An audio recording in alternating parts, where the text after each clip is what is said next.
Le verger dans la ville de Baoshan constate une abondante récolte de citrus. Le propriétaire déclare que les rendements de cette année ont dépassé les 6000 tonnes, doublant celui de l'année dernière.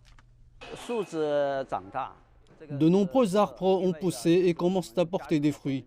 Le plus important, nous avons établi des standards dans notre gestion céréalière. La production de l'année prochaine devrait augmenter à 10 000 tonnes. Bénéficiant de conditions naturelles propices et d'une main-d'œuvre abondante, l'entreprise a débuté la culture des fruits ici en 2017, après avoir loué 220 hectares de terres cultivables.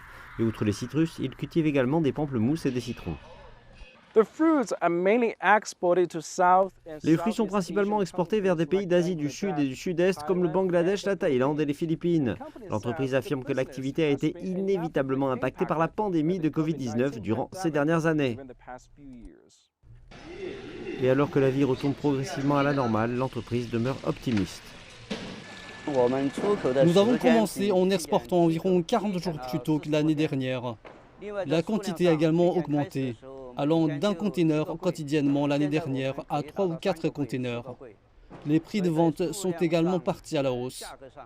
Et les villageois locaux en bénéficient également.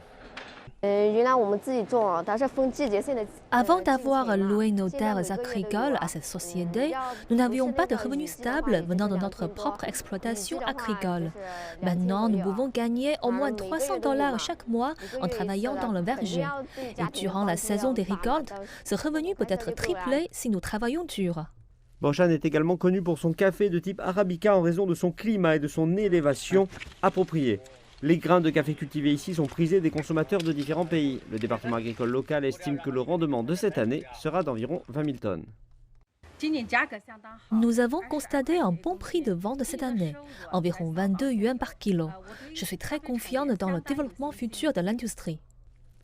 Alors que la Chine pousse en avant sa stratégie de vitalisation rurale, ces industries agricoles spécialisées devraient connaître une forte croissance avec davantage de politiques de soutien.